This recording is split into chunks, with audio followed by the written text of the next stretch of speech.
I'm going to go into a little bit of your intro. Do I have an echo?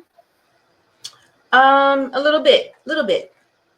Okay, I'm wondering where that's coming from. I think it stopped. Has it stopped? It's gone now. It's okay. Gone now. Yeah. All right, you ready to get started? Let's get started. Well, welcome everyone. Thank you so much for watching. My name is Chantel Jones Bigby, and this is my podcast. Today, I have a very exciting and special guest, Glenda Wyatt-Franklin, and we're going to talk about all things health, well-being, joy, and all that's in between. Okay, Glenda, hey girl. Hey. I'm excited to talk to you. So this has been like a long time coming, it feels like, right? Mm-hmm. I can't remember when I messaged you on Facebook, but also we have been attending the same spiritual center probably for years. I don't know how we haven't had a relationship, but we're having one now. We are having one now. And I'm pretty new to that spiritual center. I started coming there. It'll be 3 years in August. That's not too new. Yeah, but still, I mean, there are people that have been there 25, 30 years, So I still consider myself pretty new there. But I just moved to Dallas in 2023. Okay. I started attending CSL Dallas actually in 2022. That's when I found out it even existed. I had no idea. And so my spouse and I, we started driving back and forth from Tyler, Texas, because that's where we were living, to Dallas. And we were doing that at least a couple times a month. Okay. And then it just became a conversation like, you know what? Maybe we should think about moving to Dallas, because we're back and forth so much. And so we did. We moved to Dallas. But I'm originally from Detroit. See, that's what blows my mind. So I am so much of a spiritually in tune person. And I was telling you, because you were also asking me before we started recording all that stuff, like what made me do this. And I was sharing to you that, I'm very non-traditional in the sense of wanting to start a podcast, but not wanting it to be this rigid thing of like, I've got to have this recording timeline and it's got to be this amount of guests and this kind of other. I just do it as I feel inspired and led. And as I feel inspired to just connect with people. And it was something about you that I felt like I just need to talk to her. I want to know more about her world. I feel like I've known you from some space and time before. I don't know. And sure enough, we both from the D. So what up, though? Really? Oh my God. East side or west side? So from Southfield, but my dad was on the east side for a long time, and west side. But yeah. Awesome. Oh, you east side, west side? What side? West side. West side is the best side, I get it. I can get down the west side then. That's good energy. Yeah. So you went to school in Southfield? I did. Okay. I did. Yep. So that's just wild to me, like divine connection. And then sure enough, we both got that D running through our blood, I have felt the connection to you ever since I became aware of you. So our connect is Karen Fry. Because my spouse and I, we have a vegan bakery. And we're very new. Like we just started this business not even a year ago. Wow. And so it had gotten to the point where we needed to start thinking about a commercial kitchen. And so I asked her if she knew anyone who had access to or owned a commercial kitchen. And right away she said, yep, Chantel Jones Bigby, and gave me your email address and all that stuff. And so it just kind of went from there. I reached out. You gave me some ideas on a commercial kitchen. Thank you very much. All about this. Yeah. And and so we just kept in touch from it. So we became Facebook friends. Yes. And then, because of us becoming Facebook friends, of course, some of your content starts showing up in my feed. And I'm noticing these amazing things that you are doing. And it's like, I just really feel this person right here. I mean, I'm loving it. I love, like the first thing I saw was what you were doing with the sourdough. And now, you have a garden, you're doing apothecary. And I'm like, See, this is wellness. This is wellness. I This love is wellness. Yes, I love it. Isn't it? It Mm-hmm. really is. Yeah, it really is. Well, kindred spirits, when we know, we Yes, know, right? yes, yes. Yes. Absolutely. Well, Glenda, I've got so many questions for you, girl. Okay. So we're gonna jump into it. But before I do, because I want to hear about this book that you're writing. I want to hear about just even your life's work journey. I know that you are a registered nurse, and so I'm curious about how you've expanded your work practice in that way. Before I go into detail there, just quickly tell me, like, what's bringing joy to your life right now? Uh, Right now, you know what's what I'm saying? It's a lot going on. there's a lot going on. I guess the biggest joy is just new horizons, doing things I never thought I would do, and growing. You know, as a woman, as a human, as a spiritual person, just you know, stretching, allowing myself to stretch, allowing new things to come into my life, and allowing myself to step out and do new things, even in all the uncertainty that comes with it. You know, I'm a very sorry, my chair keeps sinking and I need to get a new chair. Okay. But then every time I decide to get a new chair, then it starts acting right. And it's like, well, I don't need a new chair. I don't need to spend money on that right now. I can just keep this chair because I like this chair. And then when I get on, a Zoom meeting or something, it starts sinking again. But but that's okay. But I'm a very linear thinker. Okay. I'm a very, I like things to be predictable. I like to know how it's going to go.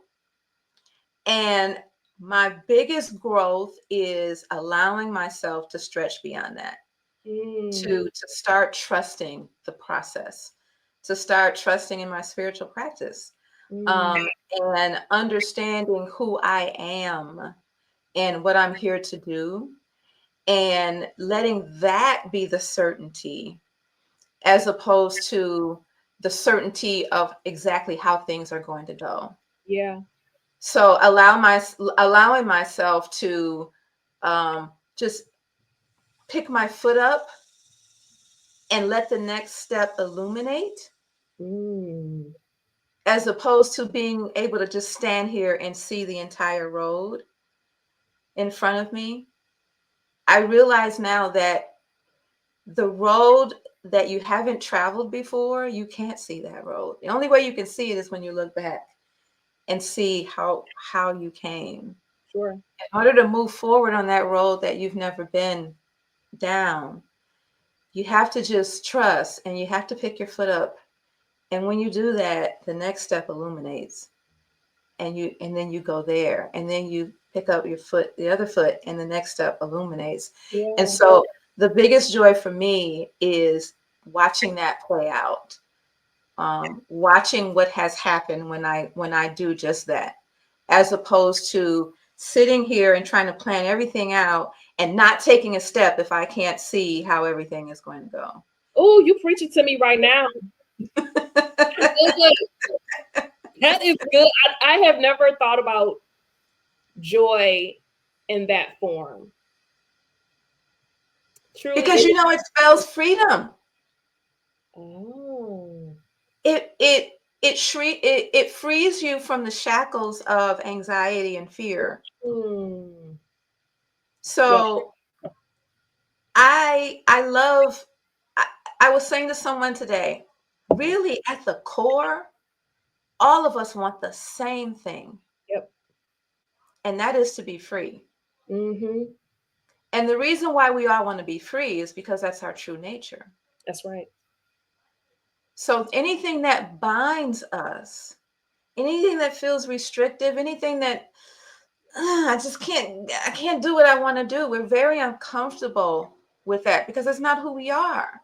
Right. And when we learn to let go, and letting go doesn't just mean just being willy-nilly. Yeah. It's not to say don't have goals, don't have vision, don't have don't have plans. Of course, do all of those things.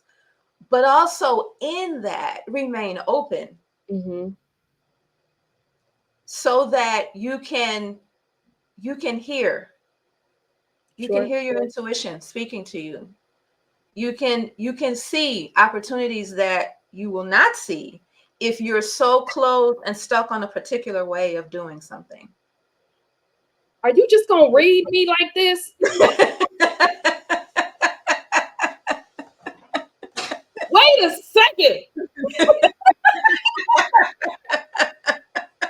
I done forgot what else I'm supposed to. Okay, this is good. Oh, I'm getting chills. Okay, so I want to come back to this thought around illumination, right? Mm-hmm. Because I'm hyper curious, and you sound so self-aware about this. So I want to kind of shift a little bit to your journey, even as a registered nurse, and how that illuminated into your work as a practitioner of just holistic health, mindfulness, health and wellness. Tell me about that transition and that journey and how you arrived there and even evolved to here. Tell me about that illumination. Well, I guess this kind of started back in childhood. I've always been fascinated with the human body. Mm. And when I was growing up, my mom had some very old, and I mean very, very old books. And they were very old because my mama was old. You know, I was raised by my great aunt and uncle. I wasn't raised by my biological parents.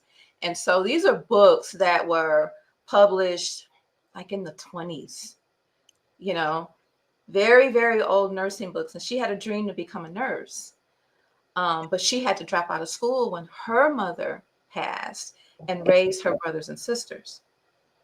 So she never was able to fulfill that dream of becoming a nurse, but she had the books around. And when I was little, I used to pour through those books. And I was fascinated with the anatomy and just everything about how the human body worked. And that's how I became a nurse. That's why I became a nurse. I don't know why I wasn't interested in becoming a doctor. I just wasn't. Okay. But I became a nurse. I guess also I saw nurses as taking care of people.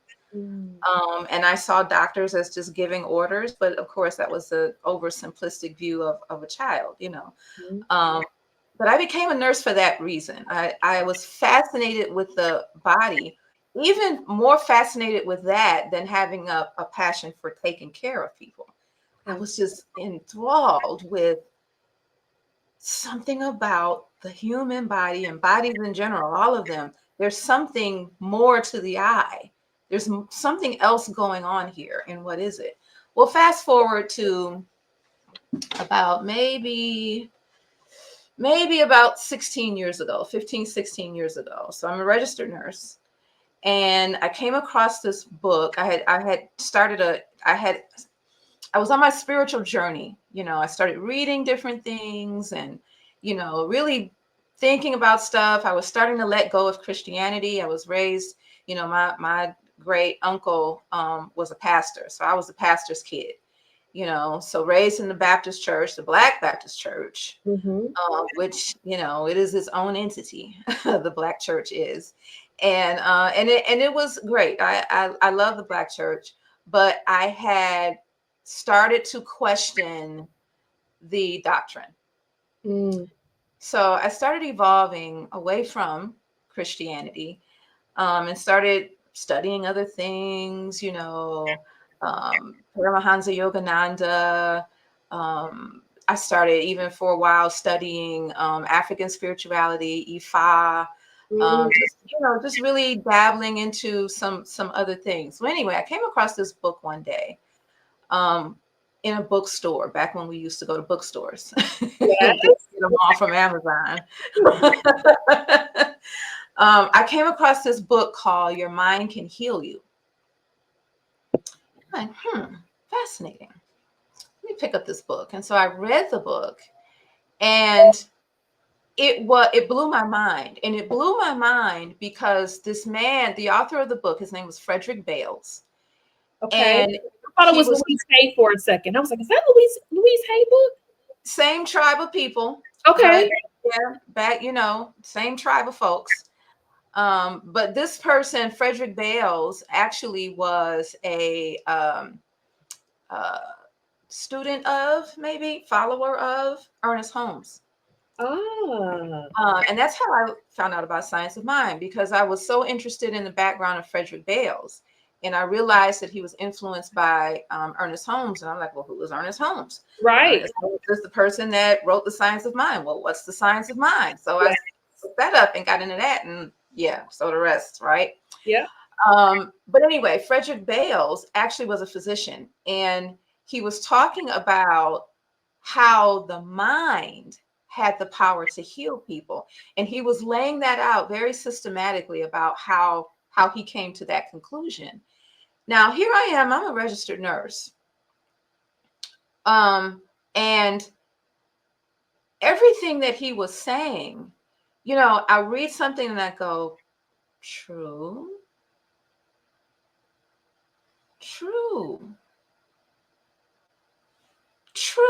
Yeah. Yes. It was one of those kind of experiences. Like, he's not just talking about woo-woo. He's talking about, he's really, and I like woo-woo, by the way. Yes, I'm a woo-woo girl too. Woo-woo is good. I'm good with woo-woo. But he wasn't talking about woo-woo. He was, from a very scientific standpoint, talking about the mind-body connection. And it made so much sense to me. And it brought some things, it brought things full circle, because some of the patients that I saw, the majority of my nursing career has been in home care.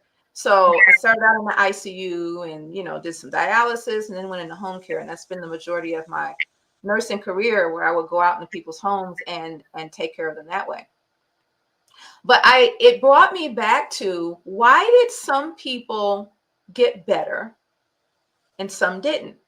Or some people had a more difficult time dealing with their illness and than others. So there's a person who, I remember I had a patient who had lung cancer, like stage 4 lung cancer. And you wouldn't even know she was sick. She wasn't sick. She had that diagnosis, and she was on a number of medications and all of that, but she wasn't sick. She wasn't weak. She wasn't debilitated. She didn't have difficulty breathing. None of it. You wouldn't know that she had this diagnosis, compared to other patients that I had that had the same diagnosis, who were very weak and debilitated and could barely walk and could barely breathe and could barely make it. I'm like, what's the difference here? And that book filled it in for me.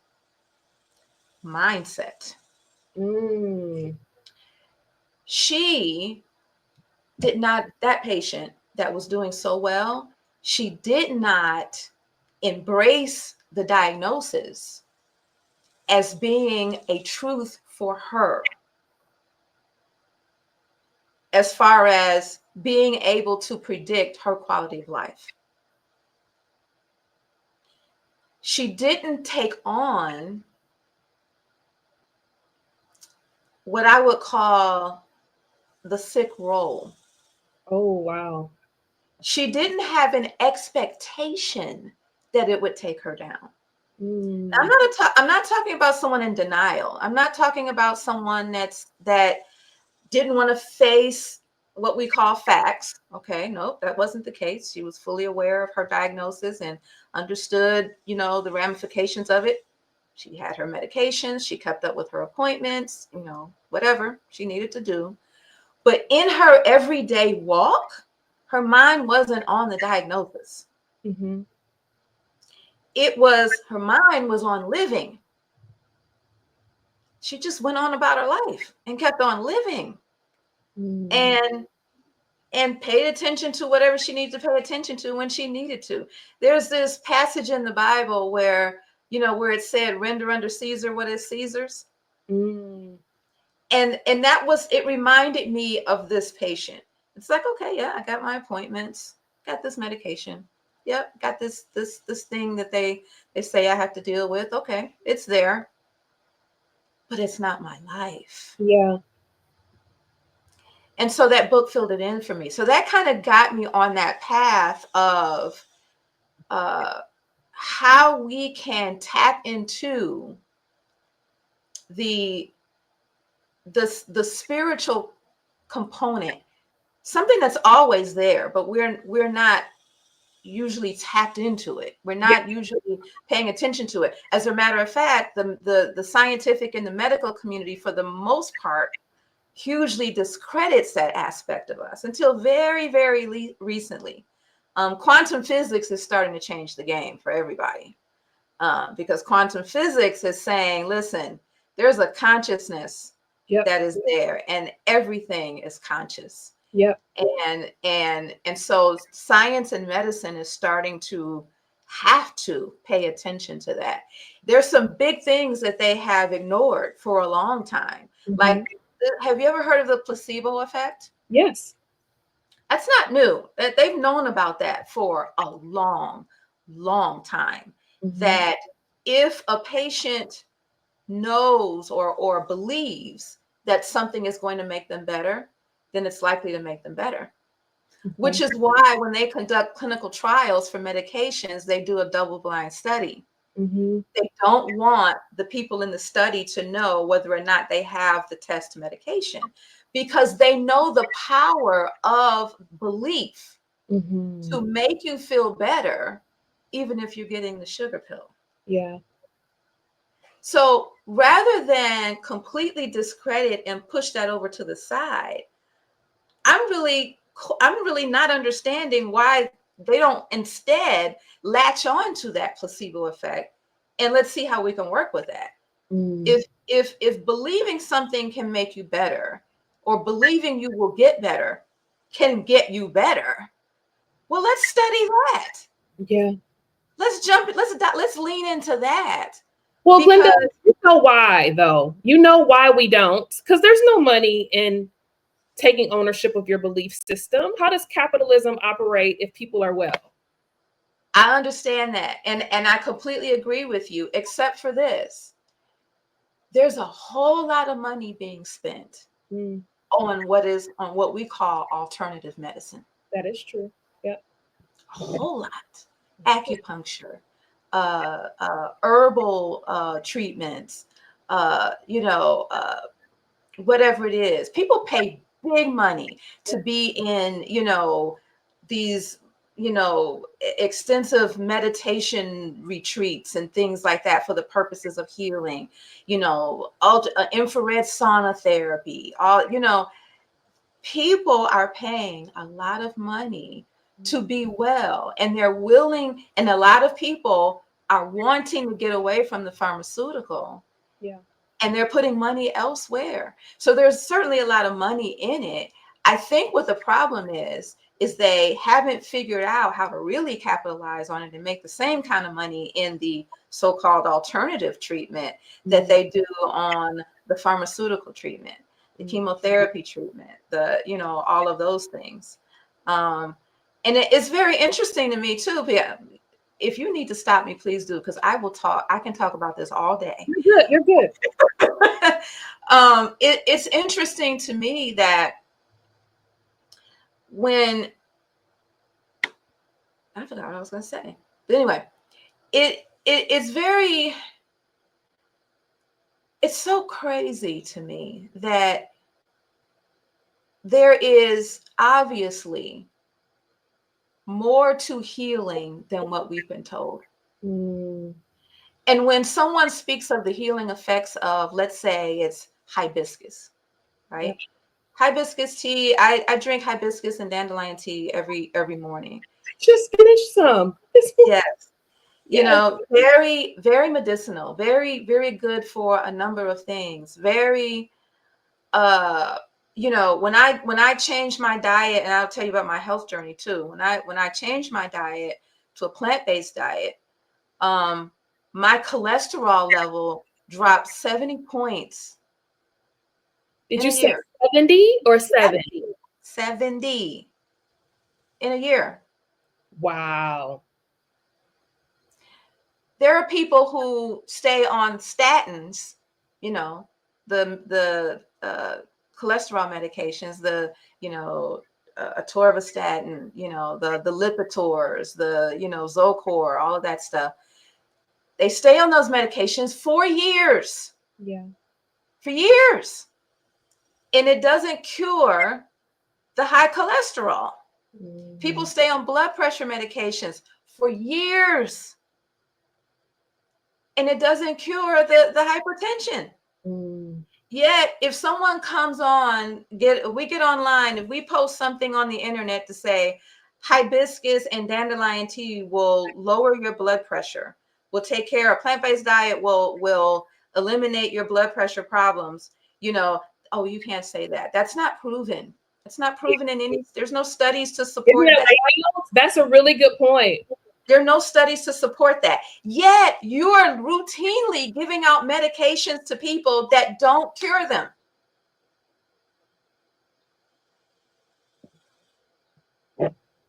That's crazy to me. That's part of where my passion comes from as a registered nurse. So I'm glad, right? I don't see patients anymore. I review charts all day. So I work from home. I review medical records for, regulatory compliance and all that kind of stuff. But I'm very glad that I'm not having to work a job where I have to tell people to take the shoebox of medications, because I don't believe in it. Mm. I don't believe in medications as the answer for chronic conditions. It's not that I don't believe in medications at all. Medications are very helpful. They have their place. Doctors have their place. I'm not against doctors.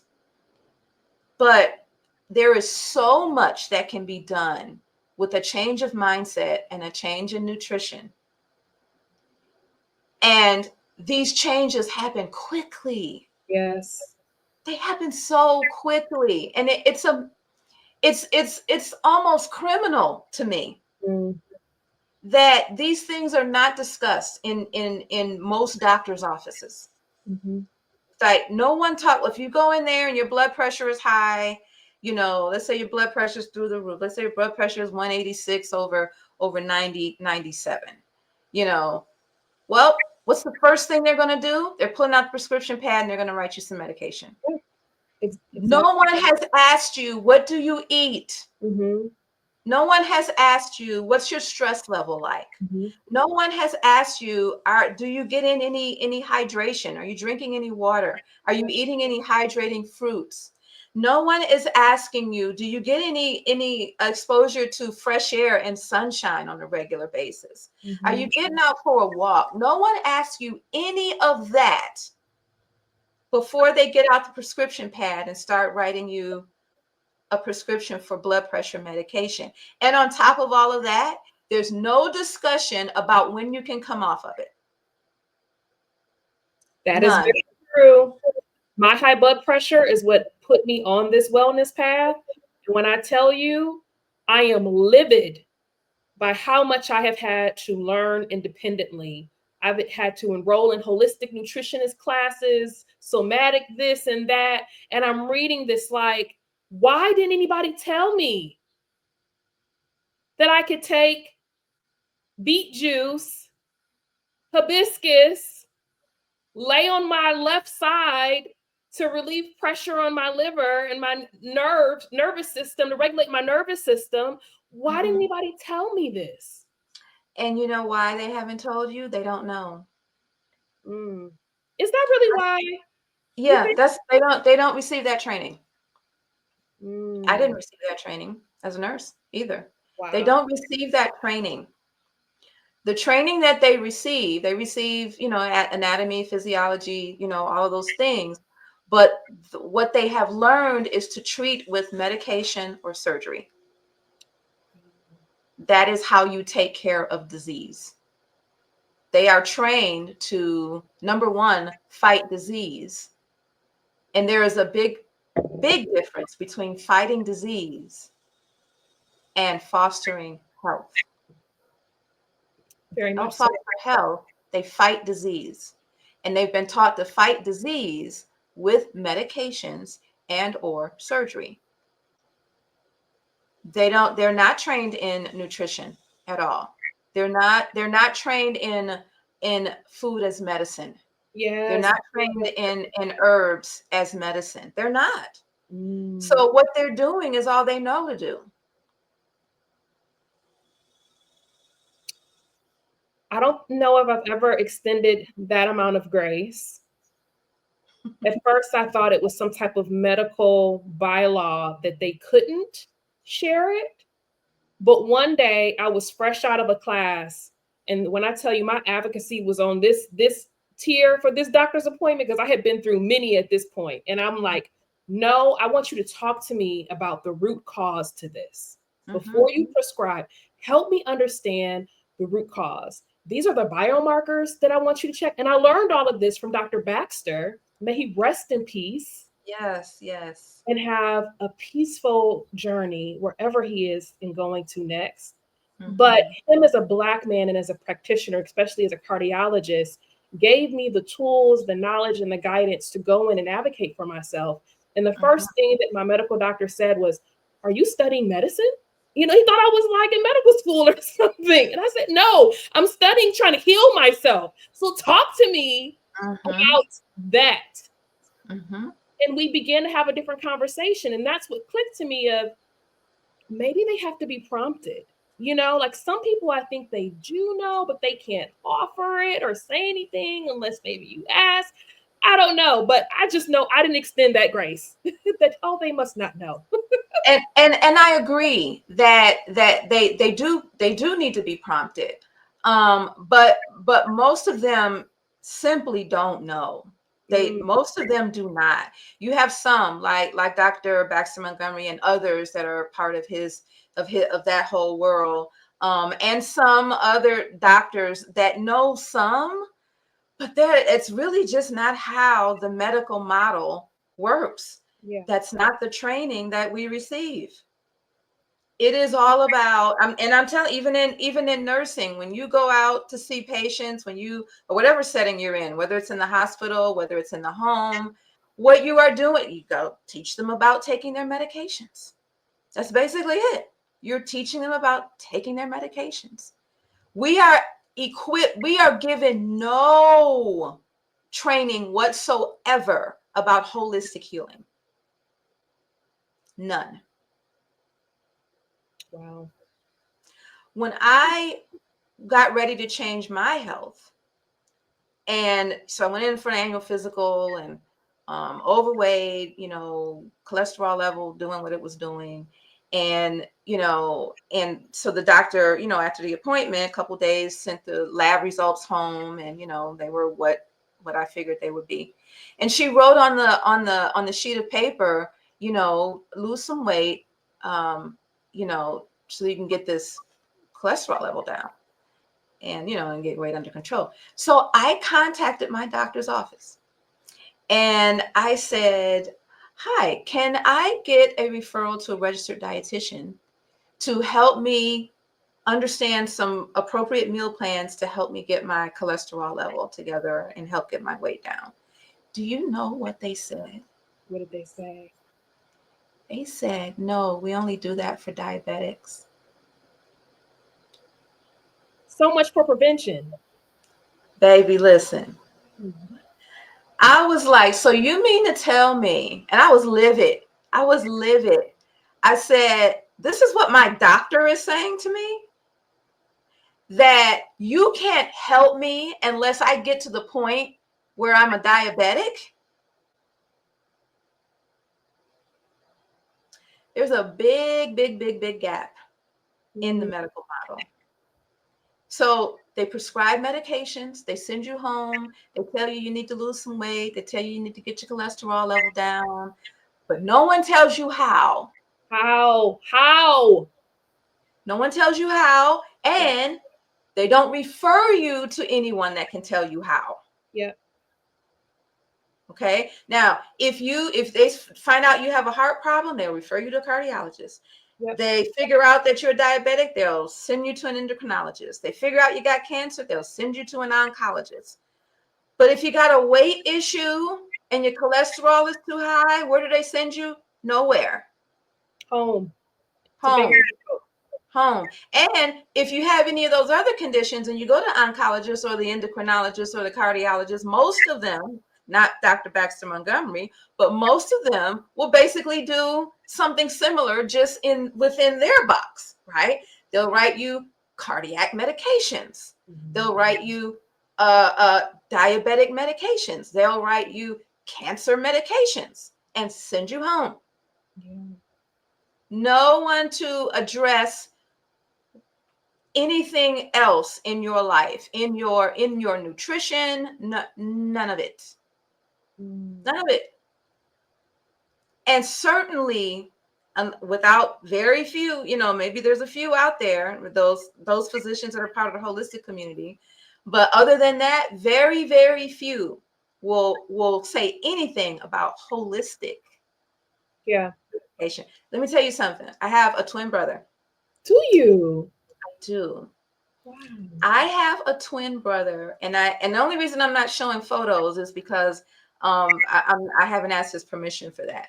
But I have a twin brother who, at the beginning of 2024, was told, I watch my wording, was told a diagnosis of stage 4 prostate cancer. Okay. Prior to that appointment, for I would say about maybe 6 months, I had been teaching him, he and one of my other brothers, I had been teaching them science of mind. We've been holding classes like every week. That's so awesome.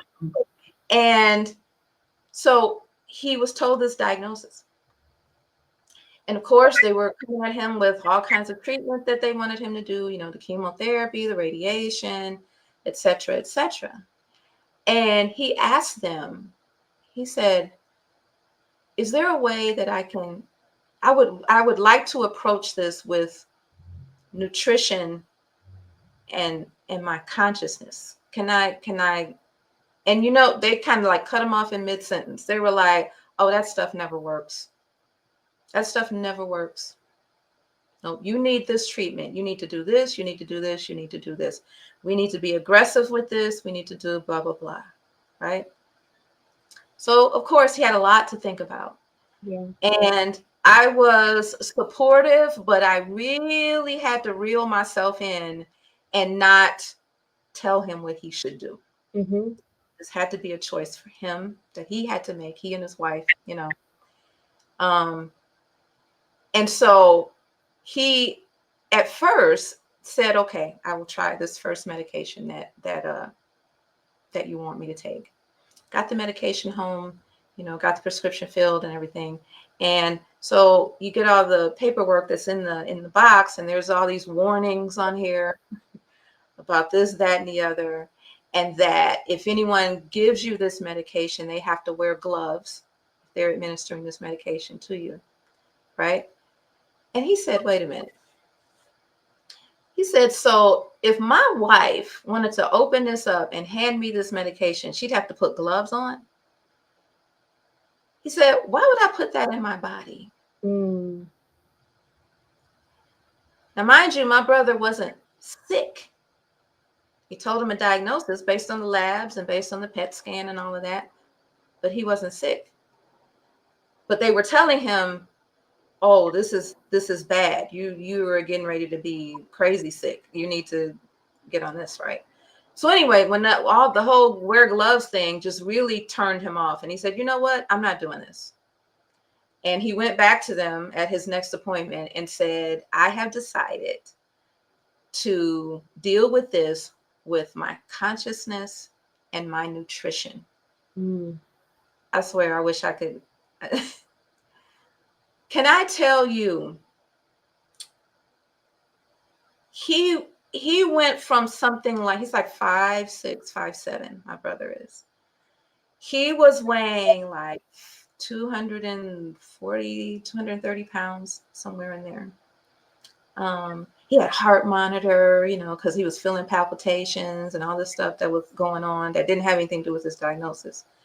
But anyway, he found himself an herbalist. He went on a completely plant-based alkaline diet. Wow.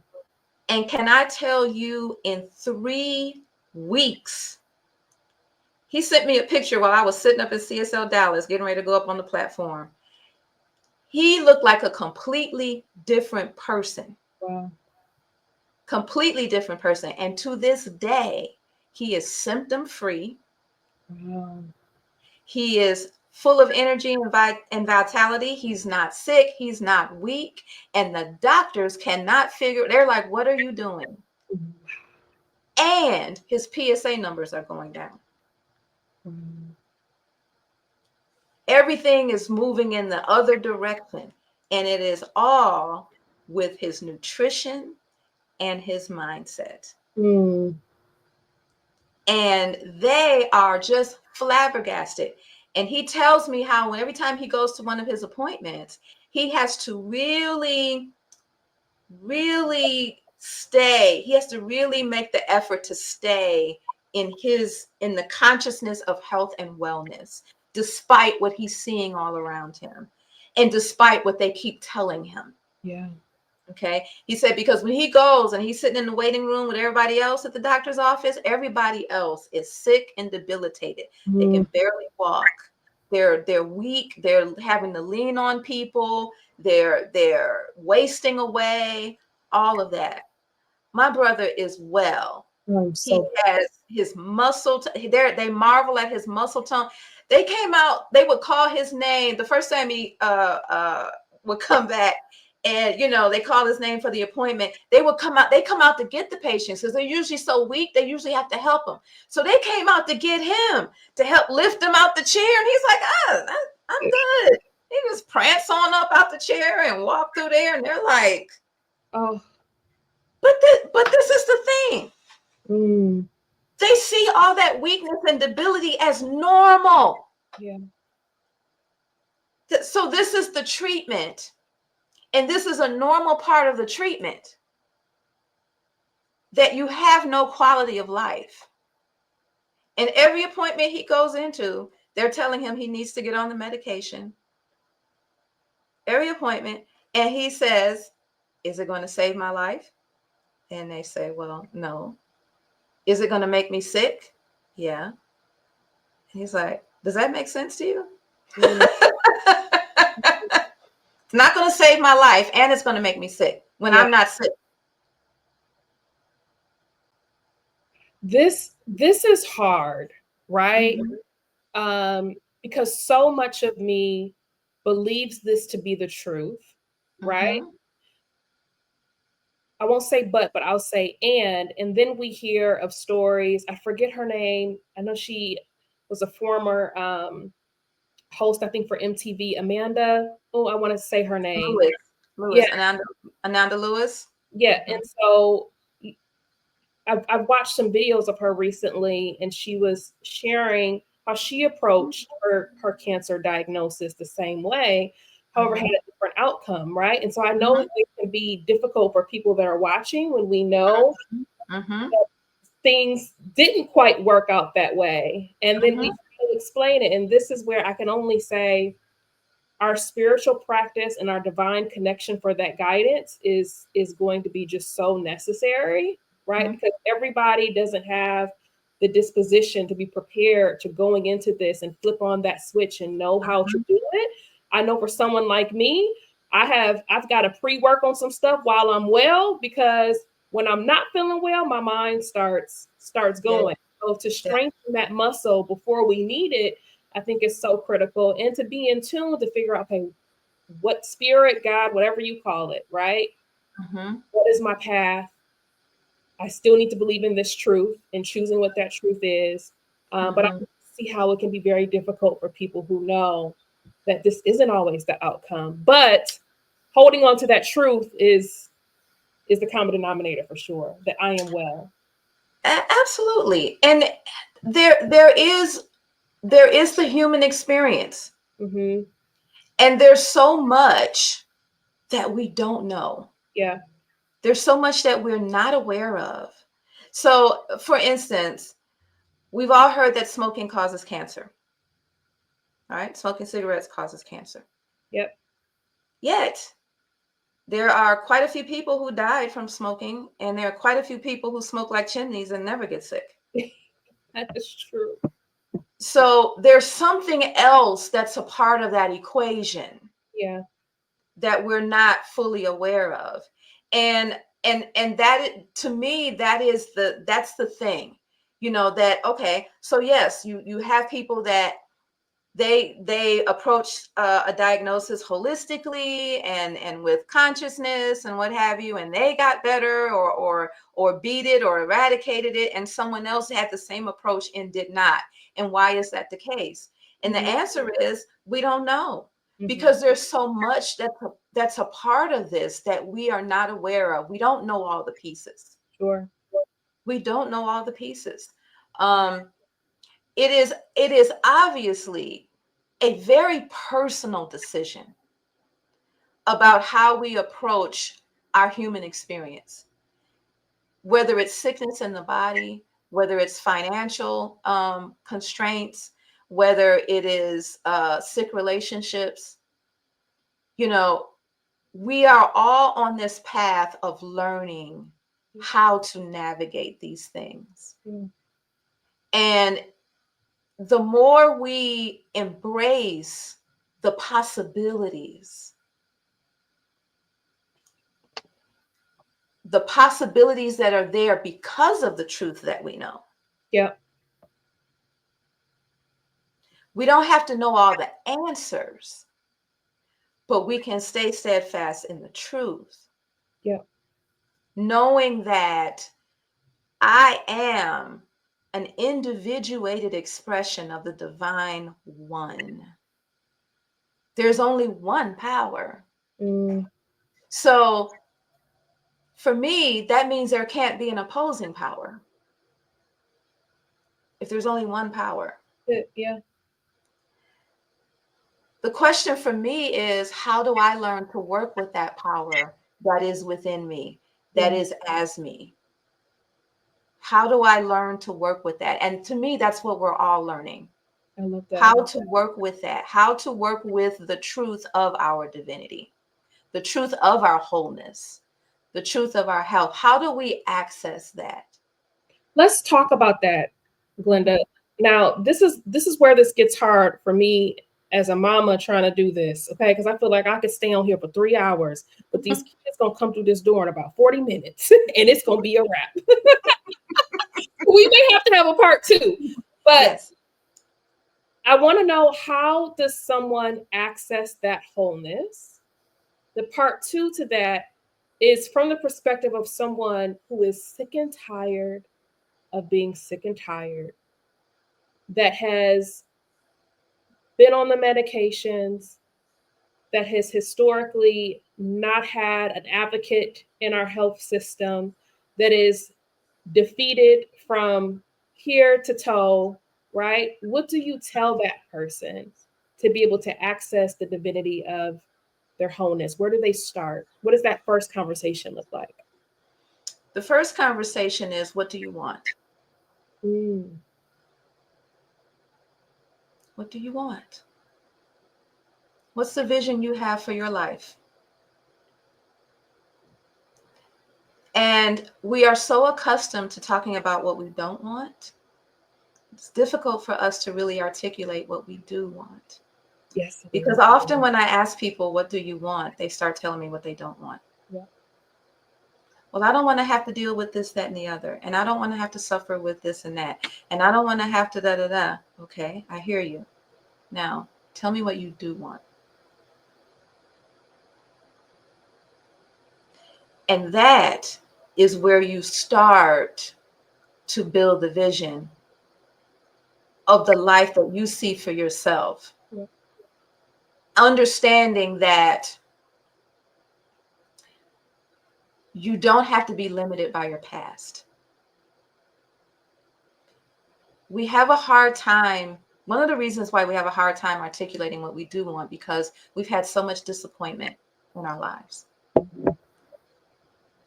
And so we have been conditioned to believe that disappointment and not having what we see for ourselves is the norm. And that's what we have to accept. I say, make a decision to have the thing that you want. Even if it takes 5 years for it to come, or 20, or not even on this side. It might take you to your next iteration. I don't know. But make a decision that, no, this is what's right for me. And I may not know how to do it. I may not know all the steps to take, but this is what I see for myself. So in the case of wellness, for instance, health, I want to be healthy. I want to walk around. I want to be free of the shoebox of medications. Yeah. If that's the thing, if that's what you want to be free from. I want to be able to play with my grandchildren. Yeah. I want to work in my garden without being so debilitated and racked with pain or shortness of breath. That's what I want. And that's what I accept for my life. The decision is to accept that as a possibility that you can have. Because without doing that, you let it go. If you don't accept that as a real possibility for you, then you won't give any attention to it. But if you accept it as a real possibility without worrying about how you're going to make that happen, because that's where we get tripped up. Well, I don't know how to do that. How am I going to do that? I don't know. That's okay. It's all right that you don't know right now. But the first thing is, that's what I accept for me. Okay. And when you start giving your attention to your intention. Ooh, say that one more time. When you start giving your attention to your intention, that's when you start to pick that foot up and the next part of the path illuminates. Oh, that's so good. Do y'all hear this? Oh my God, that's good, Glenda. That's the thing that'll start make you, let me Google. No. Oh, I didn't know that. What? Oh.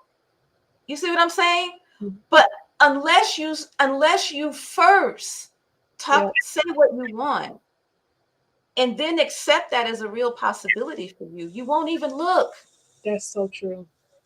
You won't start asking the questions.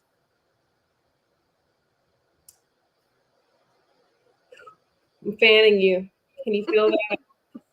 You're on fire. This is so good. We're going to definitely have to have a part 2, please. Okay.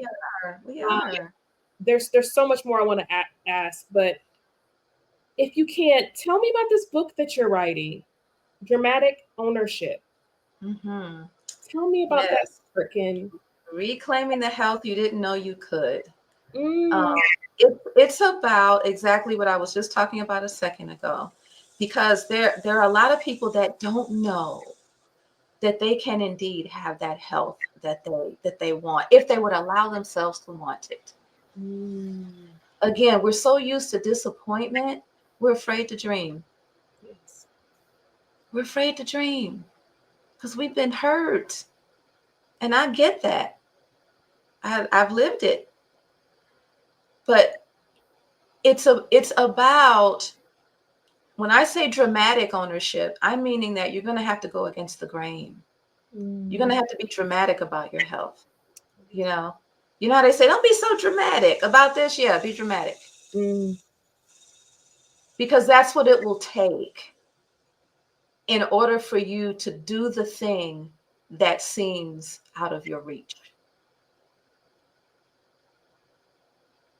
You're going to have to become a new person. You're going to have to embrace a version of yourself that wants to emerge, if you would allow that person to emerge. But you have to take the steps. You have to accept that this is the way life is going to be for you. This is how you choose to live. Listen, this body, our bodies, we use these bodies. These are instruments. Yes. The bodies are here for us, not us for it. Okay? the I am has incarnated in a body for a unique and definite purpose on this planet.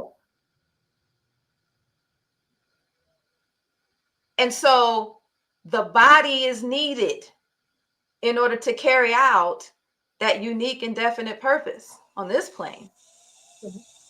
So it needs to be fully functional.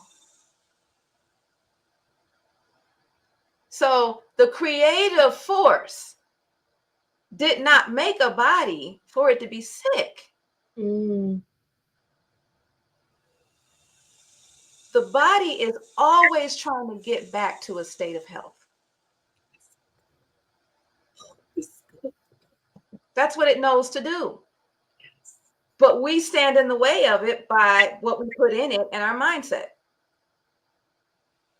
It's always trying to correct itself because its natural state is health.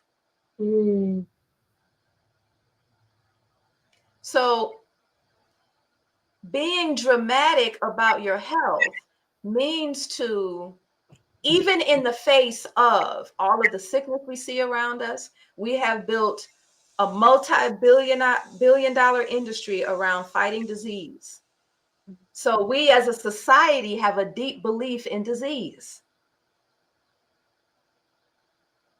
If you want your individual body to be healthy, you as an individual, an individuation, an individual consciousness has to have a consciousness of health.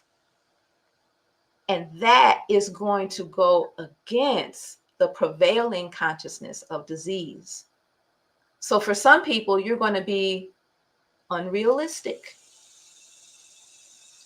unreasonable, stubborn, okay, dramatic. You know, for my brother and his doctors, he's being completely unreasonable. Dramatic. Yes. Wow, that's good. Completely unreasonable because stage 4, inoperable. If you don't take this medication, you're going to, this is something that they're telling him every single appointment. Can you imagine the consciousness work that he has to do to stay grounded? Yeah. So that's dramatic. I was reading a chart the other day, patient 102. Patient 102 was wheeled into the doctor's office, and he told the doctor, I'm reading the doctor's notes. He told the doctor, I used to be able to walk 6 months ago, and now I can't walk. I need you to send a physical therapist to my house to help me get back to walking. Now, conventional wisdom is he's 102. You're 102. I mean, you can't expect to walk. You can't expect to be, you know, up and mobile and strong, and you're 102. He wasn't accepting that. Physical therapist came to the house, worked with him for 2 months. He's up and walking. Look at that. Okay. That's being dramatic. That's having ownership. That's having dramatic ownership. Because listen, the doctors are not there to cure you. They're not responsible for your health. You are. That's it. You have to take ownership of your health. The doctors are part of your healthcare team that you are building for yourself. You might need a doctor. You might have a massage therapist. You might have a herbalist. You might have a spiritual practitioner. You might have an acupuncturist that are all part of your wellness team. That's it. Yoga instructor, whatever it is, you know, this is your wellness team. Your doctor is just one part of that wellness team. You are the one that has to take ownership for your health, though. You have to decide to live well. That's it. So that's what dramatic ownership is. When can we expect to read this? I am expecting, let's see, what are we in? We're in June. June. I'm going to say by my birthday, which is in October. Okay.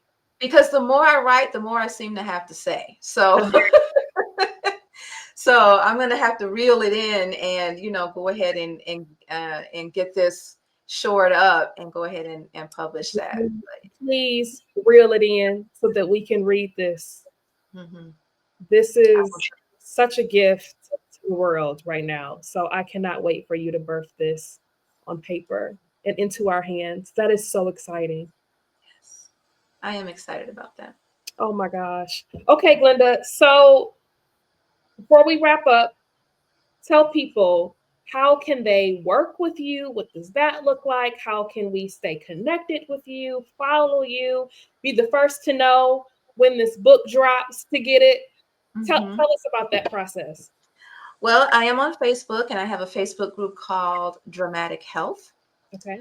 And also I have just a regular page of Glenda Wyatt-Franklin.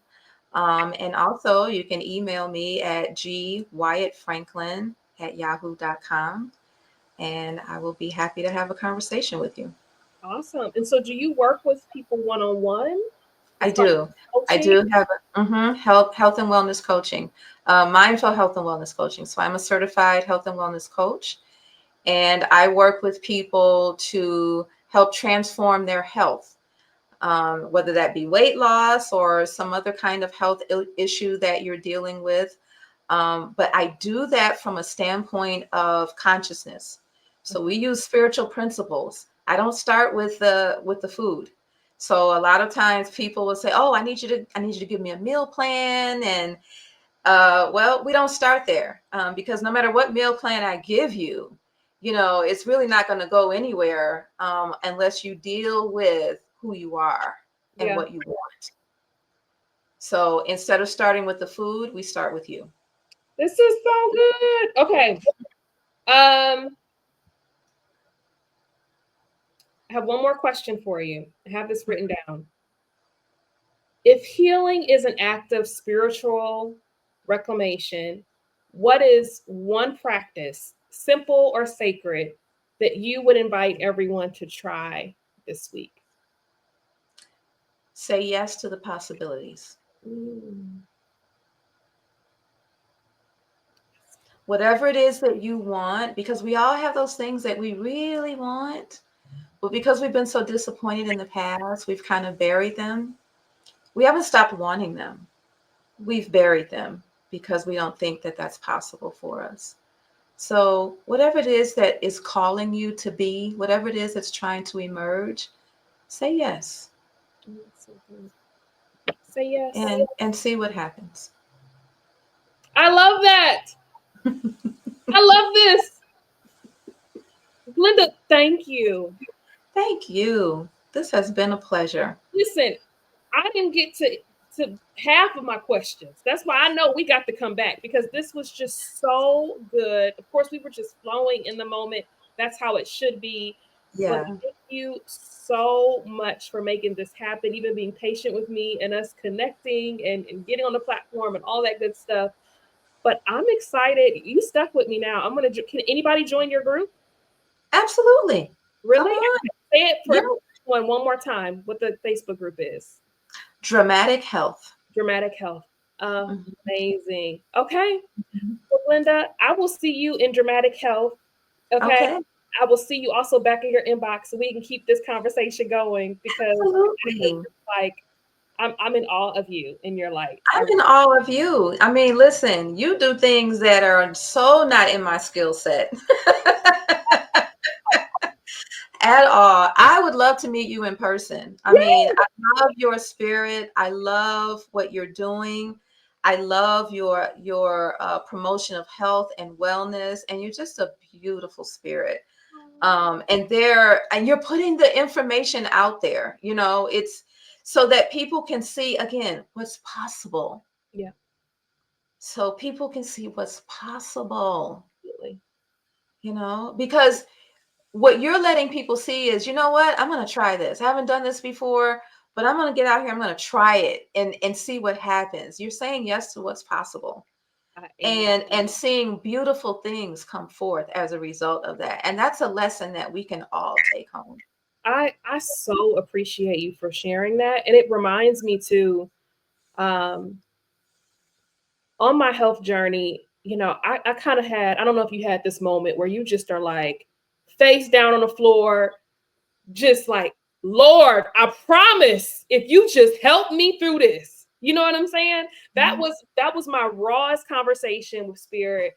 And I said, if you could just show me the way to taking ownership of my health, um, to helping to heal myself holistically, because I just knew that it was possible. I was not against taking the medication. There were times where I would have a hypertension crisis and I would just need to take it, but then I would listen to say, okay, tell me what I need to do, you know, and I would get back in rhythm.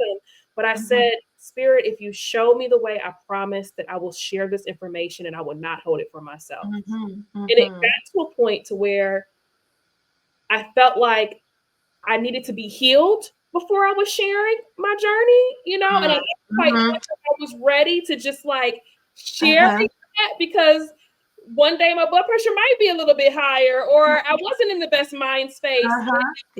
Got this download that it was not about my destination, but about my journey, and that's what I'm sharing. So this is part, and I'm trying to get emotional. This is part of my commitment to that conversation that I had with spirit in my rawest form, that I would, whatever you needed me to do, I would just share the journey. So I hope that it serves people well. And thank you for seeing that. Absolutely. Yeah, it your light is bright, and we need you. We need what you, and this is what I'm saying. You know, we are here for a unique and definite purpose. No one can do what you do the way you do it. So you are absolutely needed. You are inspiring people. You are absolutely inspiring me, to possibly one day maybe grow something.